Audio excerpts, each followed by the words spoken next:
तो अगर आप और आपकी फैमिली दूर कहीं किसी अच्छी जगह पर एक वीक के लिए रहने जाते हैं ताकि थोड़ा चिल कर सके, पर वहां जाके आपको पता चलता है उस घर का एक डार्क पास्ट है जो शायद से अब भी मौजूद है और वो घर आपको जाने ही नहीं देना चाहती, तो आप क्या करेंगे? नमस्कार दोस्तों, मेरे चैनल मूवीज अड्डा पर आपका फिर से स्वागत है। आज की हमारी movie you should have left इसी घटना पे आधारित एक साइकोलॉजिकल हॉरर थ्रिलर मूवी है। तो चलिए जानते हैं क्या होता है उस परिवार के साथ। क्या वो लौट के आ भी पाते हैं या हमेशा के लिए वो घर उनको निगल जाती है?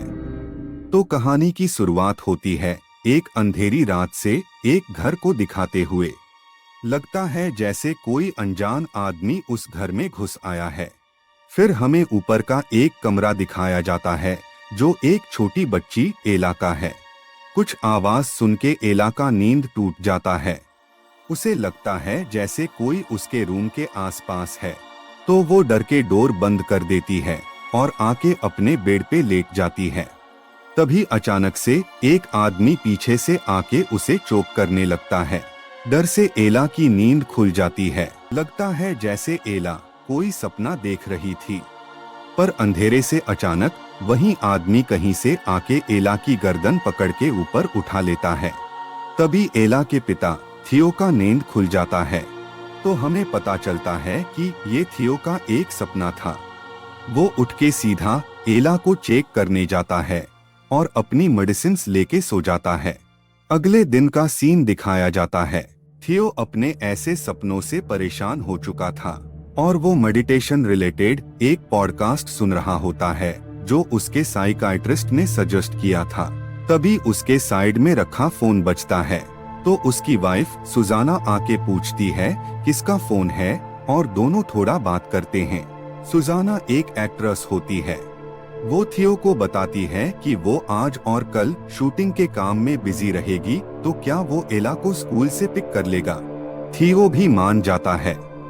फिर सुजाना फोन में किसी जोश का मैसेज पढ़ के हंसते हुए चली जाती है। दरअसल थियो और सुजाना के बीच काफी बड़ा एज गैप होता है, तो थियो को हमेशा से उनके रिलेशन को लेकर इनसिक्योरिटी फील होती थी। थियो थोड़ा चिढ़ के वापस अपना पॉडकास्ट सुनने लगता है। फिर आगे दिखाया जाता है कि थियो सुजाना के सेट पर आया होता है उससे मिलने, पर शूटिंग स्टाफ उसे अंदर नहीं आने देता और अजीब तरह से घूरने लगता है। दरअसल वो शहर में बहुत फेमस है, पर एक निगेटिव वे में उसके एक पास्ट इंसिडेंट की वजह से, जो हमें कहानी में आगे पता चलेगा। और यही चीज उसके लाइफ का फ्रस्ट्रेशन और डिप्रेशन का रीजन है।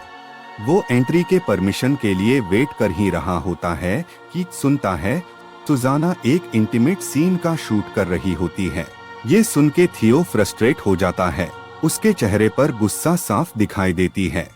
शूट खत्म होते ही सुजाना बाहर आती है और थियो से माफी मांगती है वो सीन के लिए और ये भूलने के लिए कि एंट्री लिस्ट में उसका नाम डालना था।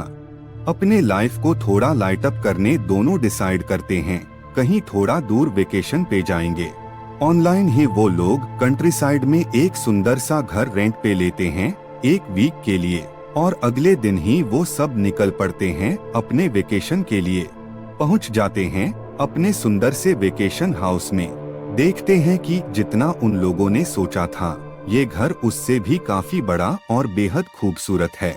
सब बेहद ही खुश होते हैं, पर क्या उनकी ये खुशी ज्यादा देर तक टिकेगी?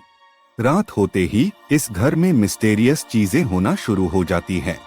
पहले तो एला को अपने कमरे में एक साया दिखता है, पर थियो को लगता है वो मजाक कर रही है, तो उसे समझाकर सुला देता है।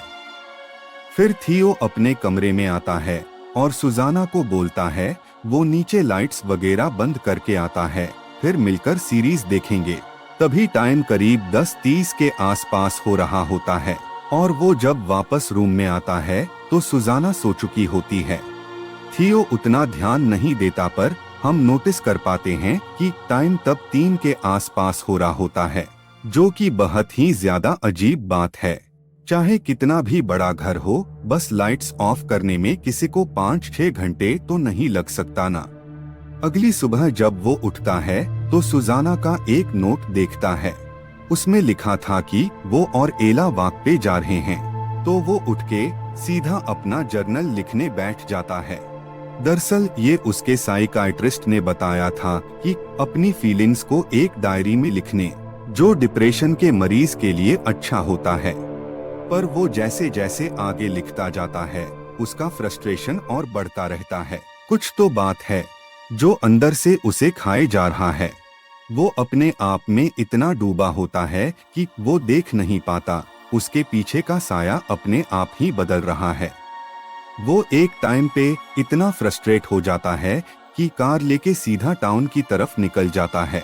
दूसरी तरफ एला अपने माँ को पूछती है कि लोग उसके पापा को इतना नफरत क्यों करते हैं। वो पहले तो बात को घुमाने की कोशिश करती है पर एला नहीं मानती। तो सुजाना बताती है कि उसकी पहली पत्नी नींद की गोलियां लेकर बाथटब में डूब गई थी। थियो जब घर आके देखता है तो वो मर चुकी थी। एट लास्ट थियो कोर्ट में बेकसूर साबित हो गया, पर लोगों की नजर में वो आज भी गुनहगार है। हम समझ पाते हैं वो इसीलिए ही इतना फ्रस्ट्रेटेड रहता है अपने लाइफ में। यहाँ थियो टाउन के एक दुकान में जाता है। वो जब चीजें ले रहा होता है तो दुकानदार पूछता है क्या उसने अभी तक कुछ अजीब फील किया है उस घर में, और क्या वो स्टेटलर से कभी मिला है। थियो को लगता है वो घर के मालिक के बारे में पूछ रहा है, तो वो मना कर देता है और बोलता है बस नेट पे देख के घर रेंट पर लिया था। वो दुकानदार उसे अजीब तरह से एक ड्राफ्टिंग ट्रायंगल देता है और बोलता है राइट एंगल्स ट्राई करने। थियो को तो कुछ समझ नहीं आता, पर वो उसे लेकर घर आ जाता है। शहर में भी उसके साथ सब अजीब ही हो रहा था।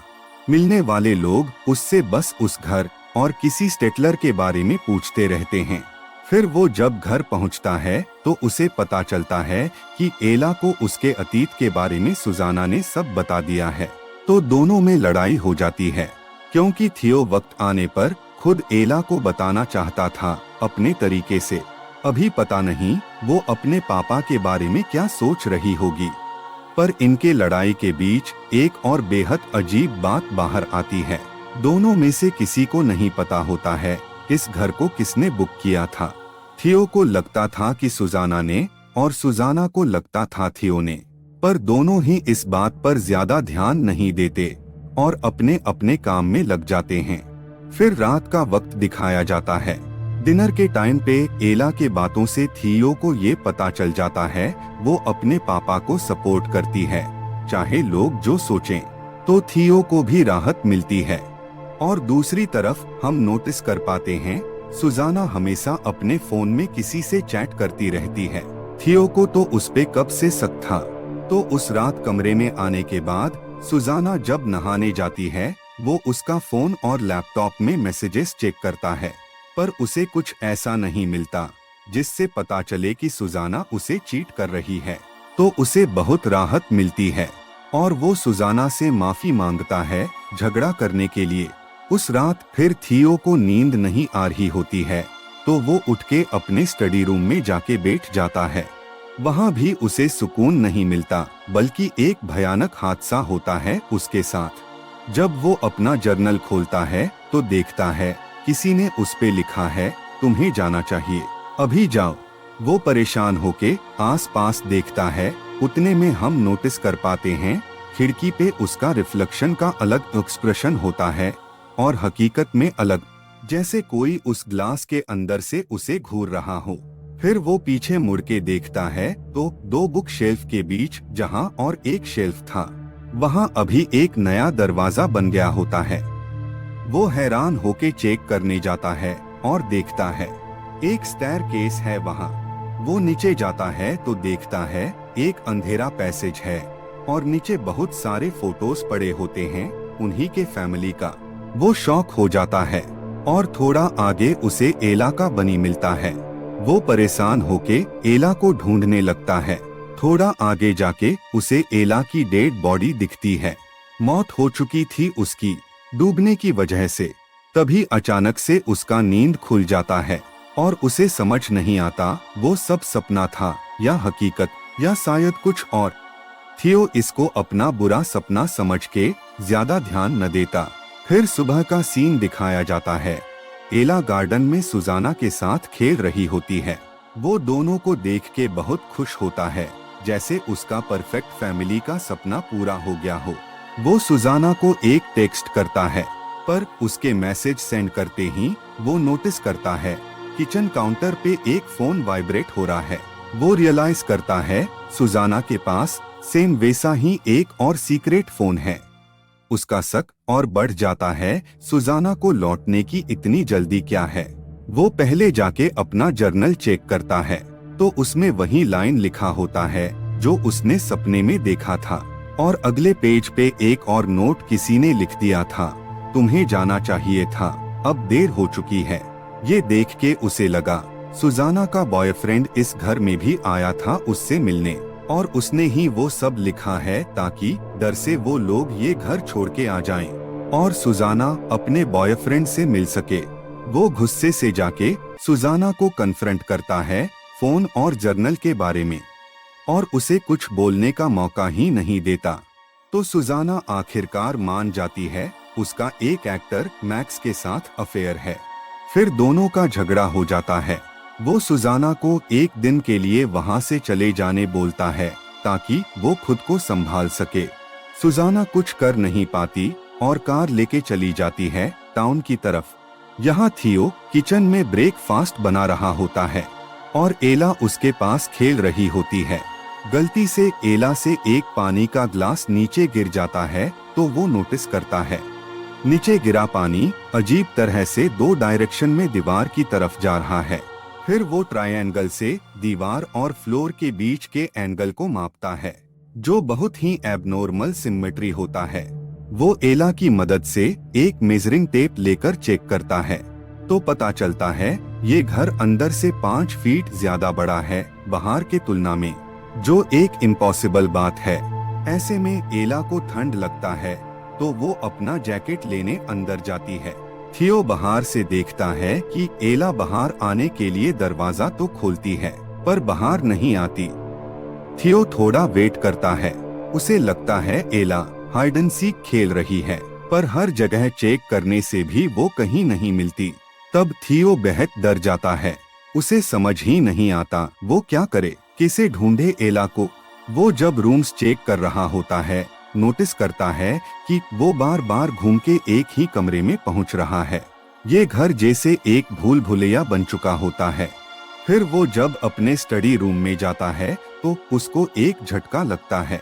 ये कैसे पॉसिबल है, जो डोर उसने सपने में देखा था वो अभी हकीकत में वहीं पे थी। वो सीढ़ियों से होते हुए उसी अंडरग्राउंड रास्ते में जाता है तो उसे बस एला की आवाज सुनाई दे रही होती है, पर वो कहीं नहीं दिखाई देती। फाइनली थियो को एक डोर मिलता है जिसे खोल के वो घर के हॉलवे में पहुंच पाता है। एला भी वहीं सीढ़ियों पे बैठ के रो रही होती है। दोनों ही बेहद घबरा चुके होते हैं उस हादसे से। तो थियो उसी वक्त सुजाना को कॉल करता है गाड़ी लेकर आने के लिए, पर उसका फोन बार बार ऑफ आता है। तो वो उस शॉपकीपर को फोन करता है टैक्सी के लिए, पर वो उल्टा अजीबोगरीब कहानी सुनाने लगता है। वो बोलता है सदियों पहले वहाँ एक टावर हुआ करता था, द डेविल्स टावर, जो शैतान ने खुद बनाया था सोल्स कलेक्ट करने। उस घर में आते तो बहुत लोग हैं, पर वहाँ से बस गिने चुने लोग ही निकल के वापस जा पाते हैं जो डिजर्विंग होते हैं।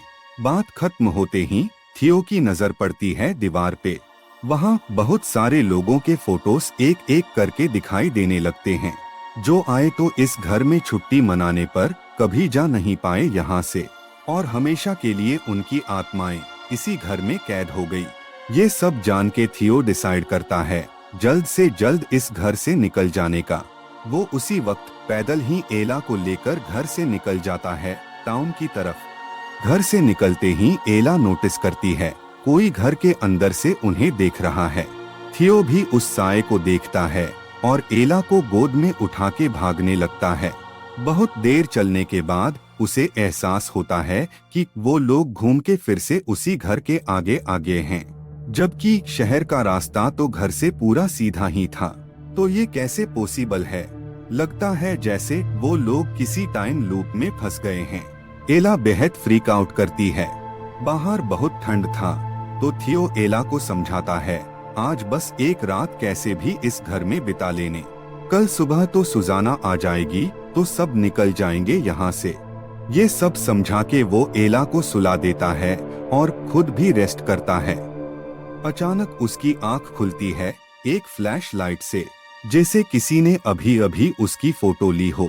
उसे बाथरूम से भी कुछ आवाजें आती है तो वो चेक करने जाता है और फिर से वो अंधेरी भूल-भुलैया में फंस जाता है।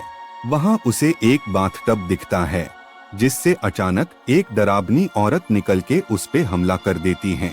वो किसी तरह जान बचा के भागता है वहाँ से और फिर वो पहुँच जाता है घर के लॉन्ड्री रूम में, जहाँ वो एक फोटो लगा हुआ देखता है जो हाल ही में वो और एला जब सो रहे थे तब की होती है। उस कमरे से निकलते ही एक और बेहद अजीब चीज होती है उसके साथ। वो देखता है वो खुद अपने स्टडी टेबल पर बैठा है।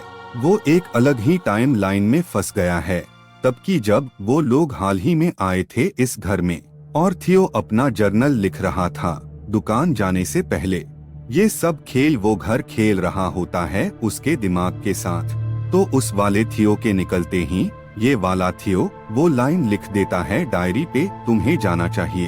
ये एक तरह से चेतावनी थी उसके लिए जो उसके फ्यूचर सेल्फ ने उसे दिया था, पर वो तब सुजाना पे ही शक कर रहा था इसके लिए। फिर वो उस टाइम लाइन में पहुंच जाता है जब वो लोग पहली बार उस घर में आए थे। वो चिल्ला चिल्ला के सबको इस घर से चले जाने बोलता है, पर अफसोस किसी को ना वो दिखाई देता है और ना ही उसकी आवाज सुनाई देती है। वो परेशान हो जाता है पर हार नहीं मानता और एला को ढूंढने लगता है, पर इस घर का डायमेंशन अपने आप ही बदल रहा होता है। तभी उसे दिखता है कि सुजाना वापस आ गई, पर इससे पहले कि वो उसे कुछ बोल पाए कोई उसे फिर से उस अंधेरी दुनिया में खींच लेता है। उसे वहाँ एक आदमी दिखाई देता है। उसे लगता है शायद वो स्टेटलर है, इस घर का मालिक।